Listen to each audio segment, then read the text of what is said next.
daalụkwanụ ndị ọma na-ege ntị.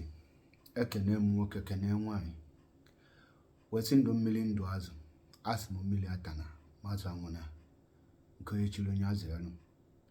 Onye nna na onye n'ụbọchị nke taata bụ MAP eziokwu bụ ndụ 1 and ndị na-ezigala ozi n'ụbọchị nke taata bụ ndị ọhaneze ndị Igbo ya na ndị Igbo political leaders ya na ndị Igbo lawyers ndị gụrụ akwụkwọ mma ihe bụ iwu ngụ maka law n'ala Igbo ya na ndị kpọrọ onwe ha Igbo elite. Unu aka na-ezigala ozi ya and ozi a bụ maka akwụkwọ Ibrahim Badamasi Babangida ndelu ebe ọ kọwara na 1966 coup abụlọ Igbo coup kama n'ọbụ Ọbafemi Awolowo coup na ihe eji maka ya wee mee that coup bụ ka Ọbafemi Awolowo nọ ike wee kpọpụta ya n'ime nga wee mee ya onye isi ala na Nigeria. Mana emechezi the federal government with the help of the Northern Caliphate atụgharịa dị okwu niile wee bodozie nọ ndị Igbo dị ihe mee that coup nọrụzie n'elu wee bulu agha butelu ndị Igbo nke elili isi more than 5 million Igbo people Biafrans na that ọgụ. Ojukwu nụrụ a defensive war maka na o prepare onwe for that very war. Not only that, since then ndị Igbo have been passing through a lot of ill treatment, all manner of ill treatment ka ndị Igbo na pass through. Anagụ na yalibia anagụ ndị egbugoro egbu ka na-agụ na enwere ihe dịka the presence of the federal government in n'ala Igbo tata ka ọ na onye Igbo enwere ihe gbasara ya na kitchen cabinet na that very country.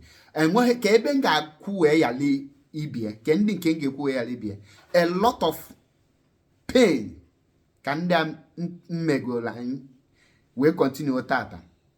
Now mgbe na-ezigalụ ọhaneze ndị Igbo ozi ya na Igbo political leaders ya na ndị kpọrọ onwe ha ndị ọnụ na-elu n'okwu na ndị lawyer nọ n'ala Igbo na ihe a bụ the best time ndị Igbo ga-apụta wee jikọ aka ọnụ wee mee ife afụrụ anya wee gosi that na iwu okenye anala anọ n'ụlọ iwu amụọ n'ọgbụrị. Gịnị ka m na-ekwu? Ihe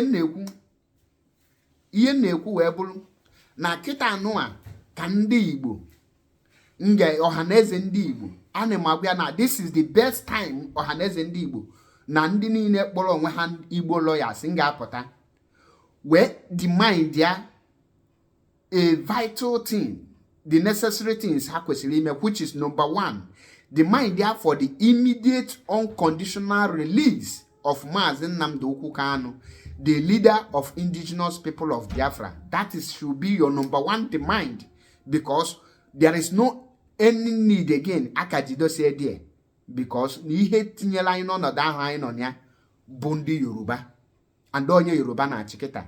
Nke a ga-abụ the first demand unu. Second demand ga-abụ immediate date for referendum ka anyị malụ ma anyị nwa bụ ndị Igbo na ndị ọzọ aka ya continue with one Nigeria ka ya agabalụ onwe anyị. Maka gịnị? Na anyị gba nkịtị ọbụla na-ede data akwụkwọ a bụ isi nọ na anyị gba nkịtị ife ka ya eme anyị eme. That is, ị ga-echi anyị eze na anyị, a ga-akpa anyị eze. Nke ahụ number 1. Then number 3, ọhaneze ndị Igbo should demand a very deserved compensation. Afọ mebunu de Sahara report na unu demand for 10 trillion. Ihe abụghị ihe unu ga-demand na igbi ọnụ. Ihe a bụ ihe unu ga-esu the federal government na court. Ọ bụrụ ihe unu ga-abịa na Vanguard bịa dee press release ọ bịa mewe press release. Ihe a bụ ihe unu ga-take a good action wee make all this demand should be in court. Ọ bụrụ ihe unu ga-abịa mewe press release. Both the unconditional release of Maazị Nnamdi Kanu, the date for referendum, and the compensation with a public apology to Igbo nation. All these things na case unu ga file against the federal government with the backup action. No bụ na he fail to ime ha within social date. Ni he di ona kunu ga ebido ime.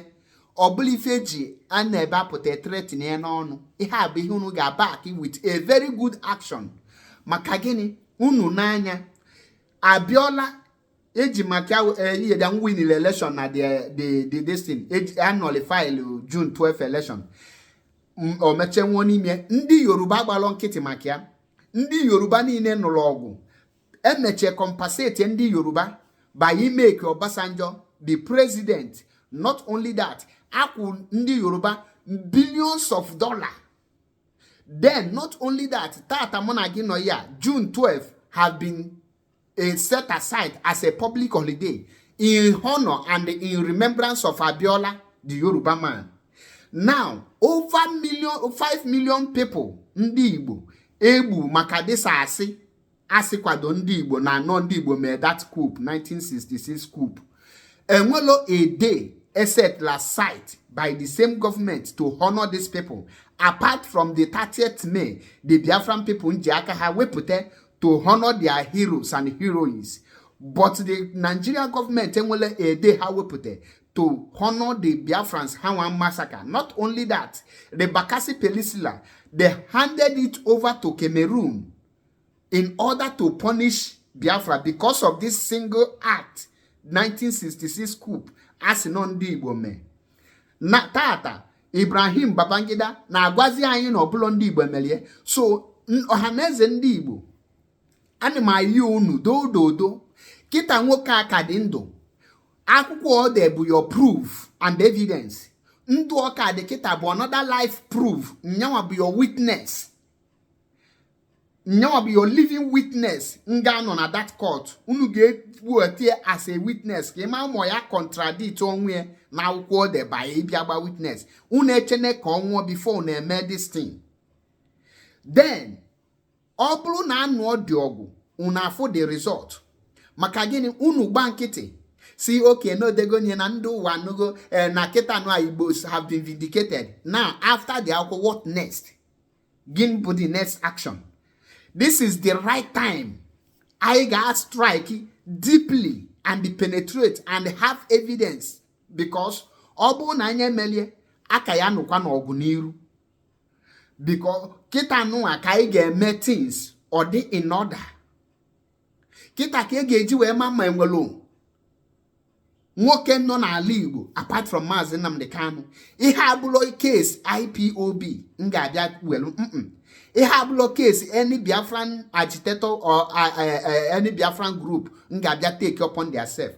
These are case unu akpọrọ onwe unu Ohanaeze ndị Igbo na Igbo political leaders and the Igbo lawyers, Igbo elite need to take upon yourself to fight it the same way the Yoruba people take it upon themselves to fight, and today they get what they want. Obasanjo rule for good 8 years. Tinubu is ruling now, and the June 12 have been set aside in honor and in remembrance of Abiola and many other things like government infrastructure, the federal government infrastructure. Lagos has the highest this thing, international seaport and everything is in Yoruba land. And we're on Kenwe because anala afutandi Igbo can nọ na nso na that country. Obu na anya nulo this ogu now, we will continue to suffer. I gonna perish. So ejimohera we na yondo Ohanaeze ndị Igbo, Igbo political leaders.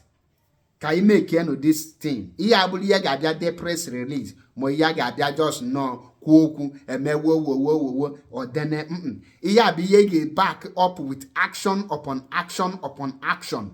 Ekwe na eme nke na ekwe na eme ozugbo. Ekwene ka people like Ohanaeze and Ugbo deceive because most of the people nọ na ebe ha na launch that akwụkwọ nọlụ dia na akụ aka. Una na akụ aka na Babangida na ndị North ji maka naturally nọpụ onye be ha power wee so ndị Igbo akwụ kuna na akụ aka ka gịnị ka ị na-donate ilu 500 million na that launching of anarchy to ndị Igbo. It is uncalled for. Achọrọ m igbu ọtụtụ oge mana achọrọ m ka Ohanaeze ndị Igbo make this demand na court immediately. Suonu federal government na court. Your demand should be number 1, immediate release of Mazi Nnamdi Kanu and every other Biafran agitator none at their custody. Number 2, a referendum should be conducted. Kaimalu Mayaka Sona de Nigeria. Kaimale Baeku.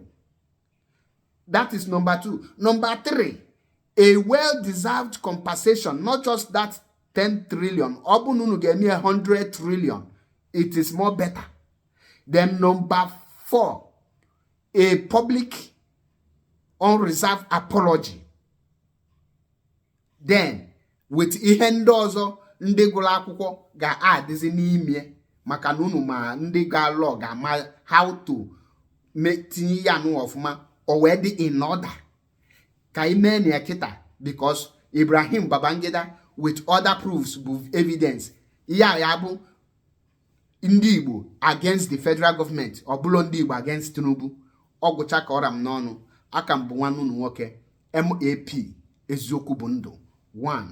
Ndewo nke ọma line niile mma.